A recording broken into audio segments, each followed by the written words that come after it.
Biblical discernment, neuroscience, and trauma on this edition of Truth and Love.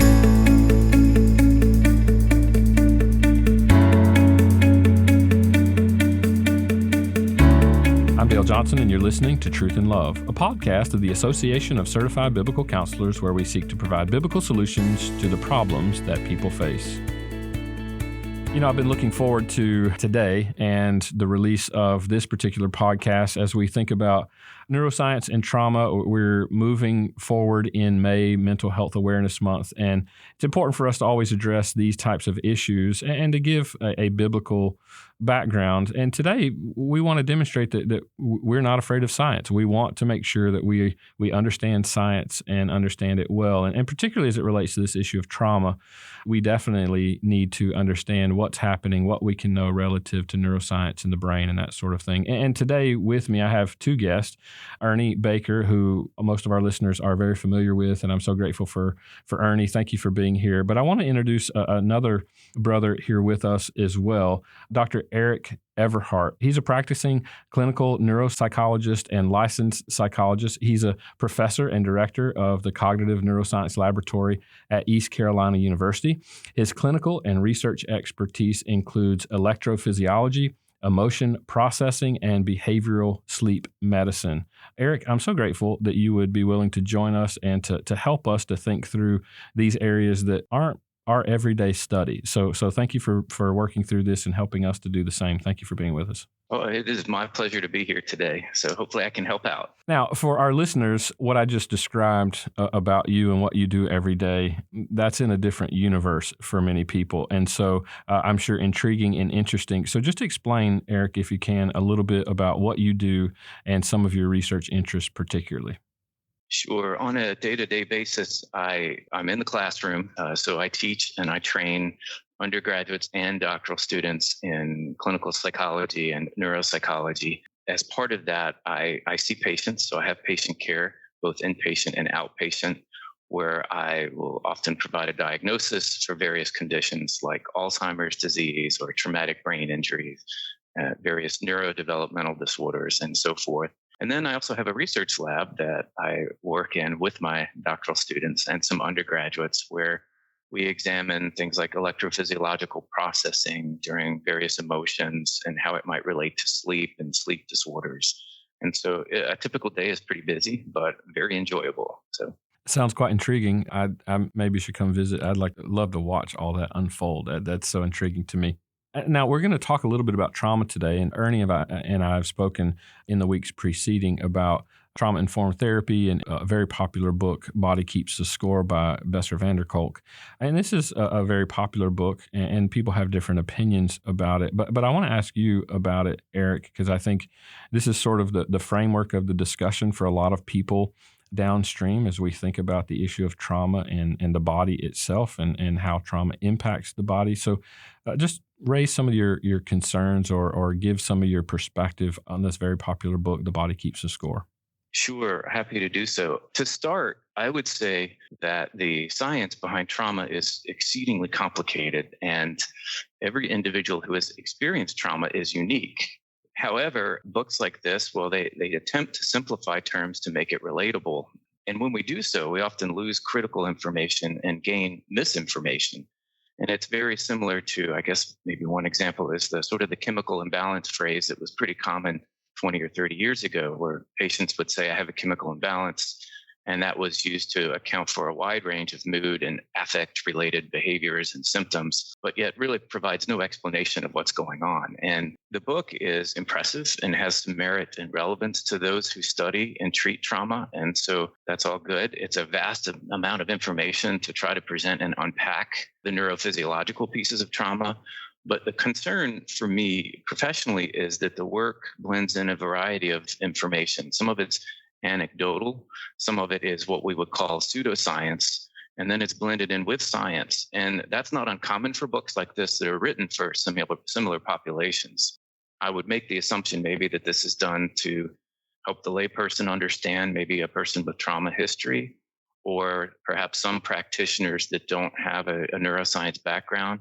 But the result can be misleading, and sort of the hype that's raised based on a case study that's not able to be replicated or some type of anecdotal personal experience with an intervention. And that can result in ineffective techniques and inefficiency. And there are some examples of that. If you'd like for me to provide some of those, I'd be happy to. Yeah, I think the people listening would be somewhat familiar. I think maybe a couple of those examples would be helpful. Yeah, and here's one great example. When the book discusses EMDR, which is a widely used and popular intervention these days for trauma, part of the description of that technique involves a person that he came into contact with who I guess eventually became a healthcare professional. But this person, she introduced EMDR to Van der Kolk, and she described how she was able to vividly remember a trauma that occurred to her when she was going through this. And I think maybe as a result, she became a practitioner in this. But then Van der Kolk also describes his own experience with EMDR as provided by one of his colleagues. So apparently he and one of his colleagues were testing this out. And, there might be some concerns with that, but the fact is the claims aren't testable from a scientific perspective. And so they may have some inherent emotional and intellectual value to a layperson or a practitioner interested in administering the technique, but that's not really a testable claim. And it's interesting. I found when I was sort of doing background research, Van der Kolk said in an interview about this book and EMDR, right about the same time it came out, he said, I would never say that EMDR is the treatment of choice because we haven't studied every possibility.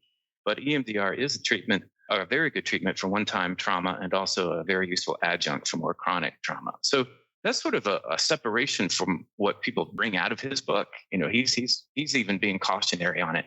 And granted, this was 9 years ago, and there's a lot of other research that's come out. It's still cautionary, and it's one of these reasons that. And I'll avoid getting into the weeds, but I would encourage listeners to go out and look at the controversy with this technique and go to source articles, because I can't stress that enough, so you can make some educated decisions. But most of the science and research came from one person. And we can talk about hype and some of the things to watch out for. But the American Psychological Association currently recommends this as conditional, which means they don't have strong evidence to recommend it. So that it's not top tier on their list. I think those are very significant points that you're making, and I would dare say if you and I are looking at some similar research, Van der Kolk at different levels of education has been sort of cast out of favor with some of the newer research that you're seeing appear, and then the cautionary tales relative to the EMDR approach. I think I would reiterate in some of the things that I've been reading and researching as well. You talked about hype, and I think this is a really important key. I mean, you and you probably studied this way more in depth than even what I have relative to the history of psychiatry and the history of psychology. And what we see here are theoretical approaches that are hypothesized, and then people work through different means, methods, trying to understand how things happen and implement methods and so on.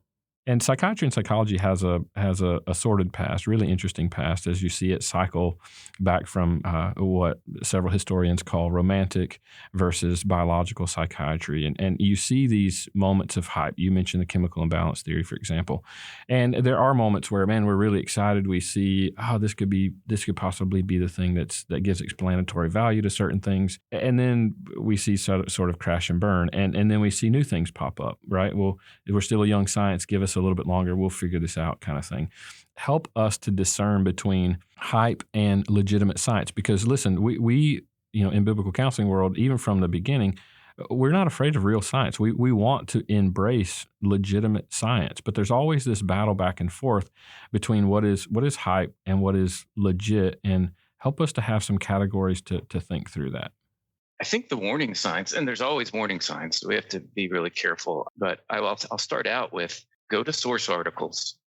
I would say I'm wary of anything with Google searches or news or media or social media, and even popular books, even if they're written by professionals, because they're going to do exactly what we're talking about, sort of reduce information to make it understandable. So I would recommend things like PubMed and NIH. If you're going to the source articles, they have lists that are pretty good. But beyond that, sort of the warning signs are when someone uses primarily sort of anecdotal, personalized experiences as evidence. Those things are, again, not testable as science. In science, we like to be able to falsify sort of our claims so that we can test things and either say this supports it or it doesn't. And if there's no way to do that, then I would be very wary of that. For instance, if it's not connected to other research or peer review from established professionals, and I'm wary of that. If there's no sort of self-correction, so for instance, if there's journal articles that suggest the opposite and nobody ever goes back to sort of revise a theory, those are things to be wary of. One of my favorites is, and I wish I could say, I got this quote from a colleague of mine, but extraordinary claims without extraordinary evidence, right? So, and it's a good time to mention maybe another one of those interventions like neurofeedback, which is mentioned in that book. And it can be useful. I understand the technology really well. For many years, the American Academy of Neuropsychology said it was investigational. So they've retired that, by the way, because it was so long ago. But there was a publication that came out a couple of years ago, and I think it's the Journal of Clinical Neurophysiology. They came to the same conclusion with regard to diagnostics. I'm not talking about intervention now, but this is a great example. For diagnosing traumatic brain injury, sort of mild, it does not, so far, we haven't been able to demonstrate the difference between that and, say, depression or anxiety. So for a variety of reasons. Doesn't mean it doesn't hold promise, but we're just not there yet. But I see extraordinary claims among practitioners who go into neurofeedback where they claim it can cure whatever ails you: depression, anxiety, brain injury, autism. We can go down the list. And I'm always wary of that because I know that there are enormous fees for that type of intervention. And so people can be really taken advantage of, not to mention poorly trained. So I've seen a number of people just open up a shop after a weekend workshop for that. So I'm wary of, if you're seeking that kind of intervention, I'd say you really, really have to investigate the credentials of that person.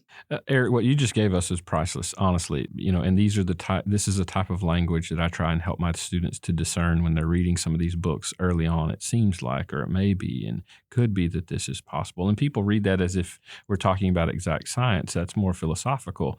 And to understand and interpret it as it's being written, not in the extraordinary claims that you're describing, which I think is helpful.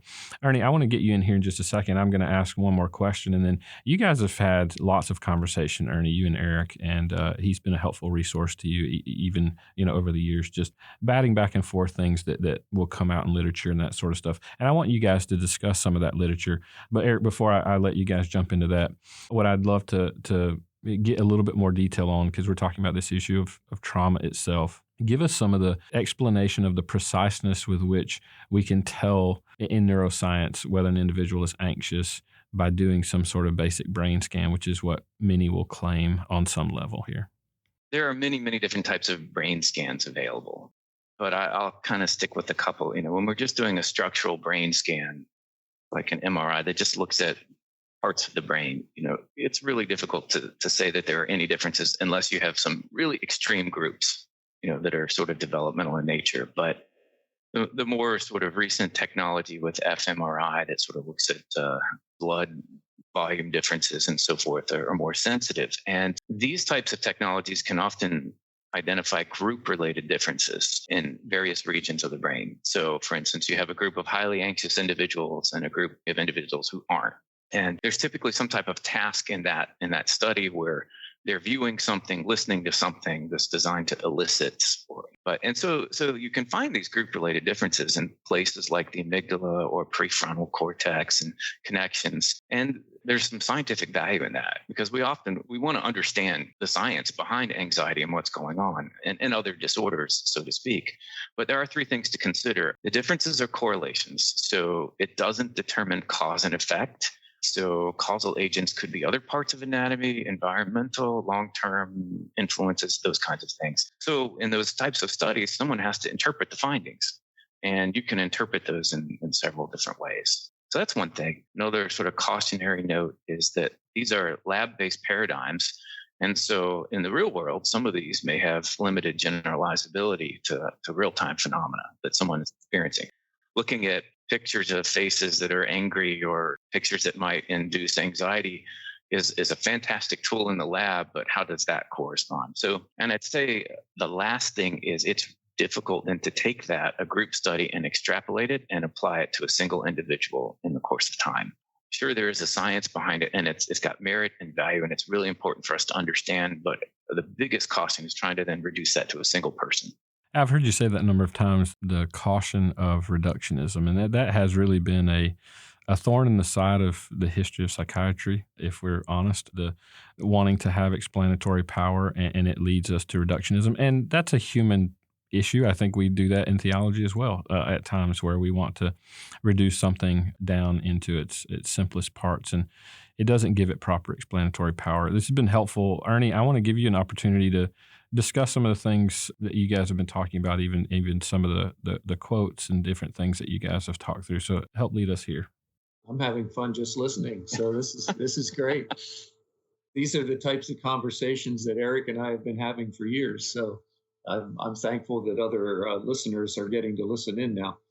So a couple of quotes. People talk about amygdalas being hijacked, and I won't go into all the details of things. I've been listening to a lot of trauma-informed presentations, and that gets talked about a lot, about the amygdala being hijacked. Here's a quote from a journal article, and I just want to read part of it. And then, what are you hearing as someone who does neuroscience with what's being said in this journal article? So it says, in addition, research has found that the brain is most malleable to rewire when in an anxious state. In other words, in order for neurogenesis to occur, it's essential for the amygdala to be activated when applying methods designed to impact thoughts and beliefs. This is important since it's not unusual that those seeking counseling for anxiety are also taking drugs such as Xanax designed to sedate the amygdala, therefore impeding the neurological processes necessary for neuroplasticity to occur. So that's just stated as a fact, as if that's a fact. What are you hearing? Yeah, and I'll stick to sort of the statement. I think where that came from and sort of my background research, it's not a peer-reviewed article. So it's more of a general statement that someone made. And so the scientific background for such a statement is difficult to determine. But I'll say, like I say for many things, activity in the amygdala is not a all or none event. If that were the case, then we would be in a lot of trouble as humans, I think. It's always sort of continuous. And so I have questions like, well, how much activity would one need to rewire, thinking or memories and so forth? And we don't have the answer to that. So again, it's a rather extreme statement to say that, neurogenesis won't occur unless you have this, which we don't know how much of this is. So again, sort of cautionary in how one might interpret that. It makes sense that benzodiazepines, by the way, would inhibit the amygdala for, people who are experiencing anxiety. I'll say that that's typically not the first line medication treatment for anxiety disorders, by the way, but there are lots of patients who are on it. In terms of what I'm hearing in science and the community, it's sort of what I said. This is a simplification of a process that is much more complicated and involves more brain regions than just the amygdala. So here's another quote. And I think my concern is when someone claiming to be a biblical counselor states something like this as fact, we're asking our counselees to put their hope in this. It's stated as if, okay, here's your problem, and this is part of the solution then. This is the hope that we're giving people. So that's why I think it's great that we have you here just giving us some insight and just being a bit cautionary of, okay, what are we asking people to put their hope in? So here's the other statement, and this is out of a book that came out maybe a year or so ago. Brain scans of people experiencing flashbacks show that trauma pushes the Broca's area, the speech center of the brain, offline. A person with a deactivated Broca's area cannot put thoughts and feelings into words. It's difficult to change a thought you can't fully articulate. What are you hearing? Okay, so with that particular quote and reference, it's actually, I think they're referencing van der Kolk's book in a specific section where van der Kolk talks about a single patient who they observed in an imaging study. The Broca's area was deactivated. That's the reference. I could not find a journal article that was published with regard to that, but I sure did find that quote in other places. And so it's being used. It's out there. This becomes almost like pseudoscience because it's not replicated. I was looking for more data. But beyond that, if it were true that in all cases, trauma, experiencing flashbacks and so forth, deactivate Broca's area, then all of our patients experiencing that wouldn't be able to talk. And that's certainly not the case, which goes back to we don't live in a dichotomous world. All of these symptoms are on a continuum. And it's true that maybe you can get disturbed enough, aroused enough, or panicky enough where you're not articulating like you should. And you can see some changes in Broca's area. But again, it's a continuum. And it doesn't mean that just because I'm experiencing something that's traumatizing or reliving something, it doesn't mean I'm not going to be able to talk at all. Again, if that were the case, none of our patients would be able to do so during that time. So let me give you another quote. This is from a blog article, and this is about amygdala hijacking. And I'm not going to read the whole quote, but just some segments. It says this: data from our senses, eyes, ears, touch, etc., enters the brain through the thalamus, which relays impulses to other parts of the brain, including the amygdala, which is like a filing cabinet that stores our memories of emotional experiences in life and triggers our flight, fight, or freeze responses to new life experiences. Due to small differences in the distances to be traveled, impulses arrive at the amygdala a few nanoseconds before they get to the neocortex. If the sensory data triggers an intense emotional memory in the amygdala, those emotions can trigger an impulsive reaction, essentially hijacking our mouth or body before we are able to rationally process the information. Then the end of the blog post says they found that when the amygdala is highly stimulated with intense emotions, it utilizes more blood and oxygen than normal, leaving less of both for the neocortex. This deficit causes a corresponding decrease in our capacity for reasoning, problem solving, and impulse control. This can lead to a temporary loss of 10 to 15 IQ points. What do you think? Okay.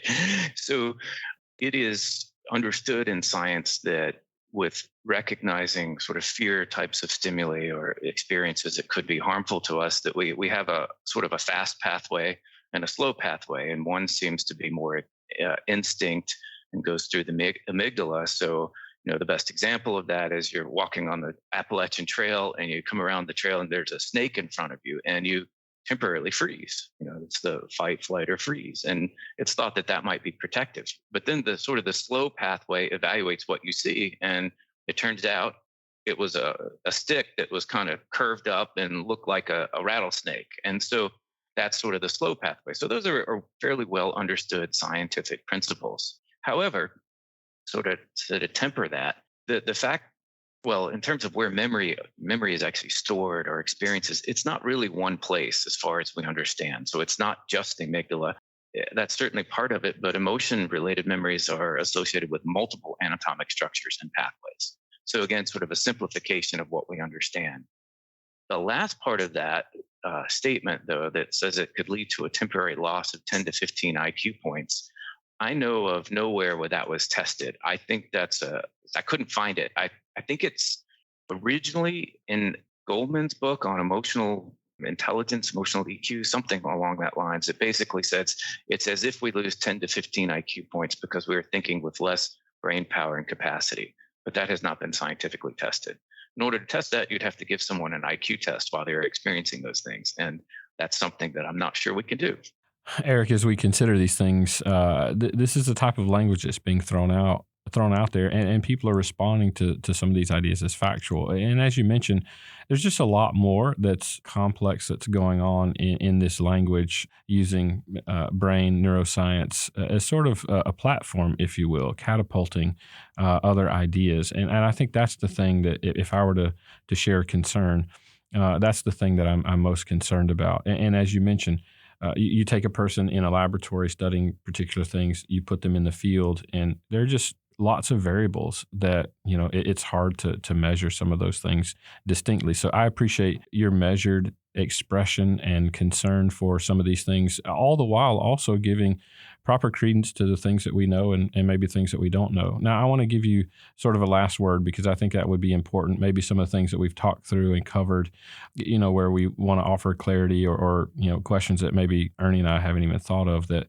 could be helpful, a part of this discussion. So last few words. Sure. I would sort of close by saying, Van der Kolk's book is important and has value in it, but I can't state enough to read it critically and go to source articles and pull out what can be supported versus what is just sort of, anecdotal information. It's there that we get into trouble. And, he's trying to tell a story and there's a lot of information in there, but go to the source articles, be really careful and critical and take what's useful and supported. But some of these other things be really wary of and also in terms of implementing with your clients or whoever you're working with. So that's the take home message. The other take home message is, remember, all of this is continuous. Even our DSM-5 manual sort of forces a dichotomy on human behavior when we know that's kind of artificial in a way. Yeah, so we're forced with treating everybody as an individual, which is important. I can't recommend that enough. Yeah, super well said, brother. And I just want to say, publicly how much I appreciate you and the work that you're doing. And, as a believer entering into that world and the research that you're doing and your understanding here is so helpful in understanding the body that the Lord has made us to live in, but yet not losing that idea of individuals. The Lord made us as distinct individuals in how we respond to different scenarios at different times. It's fascinating. And I'm so grateful we have wise brothers looking into it like you. So thanks for spending time with us today, Ernie, both you and Eric. So grateful for both of you guys and your help thinking through these very complex, difficult subjects. Thanks, Dale. Always good to be with you. Yeah, thank you. Great to meet you and great to do this today. Yeah, it's been a pleasure. Thanks, guys.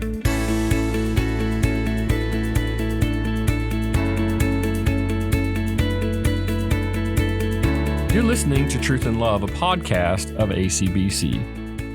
As we've been talking this month about mental health awareness, one of the places where I find our culture is infused with ideas, ideologies, the paradigm of secular mental health is really in our school systems. And I don't want to speak anything particularly negative, although there could be lots to say.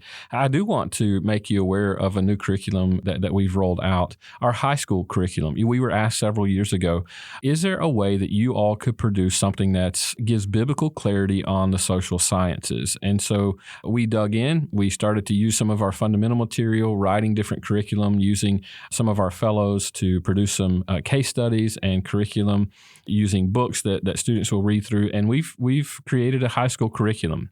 I want to encourage those of you who may teach at a Christian school. We have a way to utilize this curriculum. That was the first place we were asked was in a Christian school. Can you please produce something for us that could replace our social science curriculum? And we've done that. Also, for those of you who homeschool, this is a wonderful curriculum, I think, for those who are in 10th, 11th, 12th grade, a little bit more mature, dealing with types of issues that teens would address from a biblical perspective that they'll see in their world all around them, some of the hot button issues of our day, and us teaching them to think biblically about these otherwise labeled as mental health issues. And so I want to encourage you about that particular curriculum, our high school curriculum.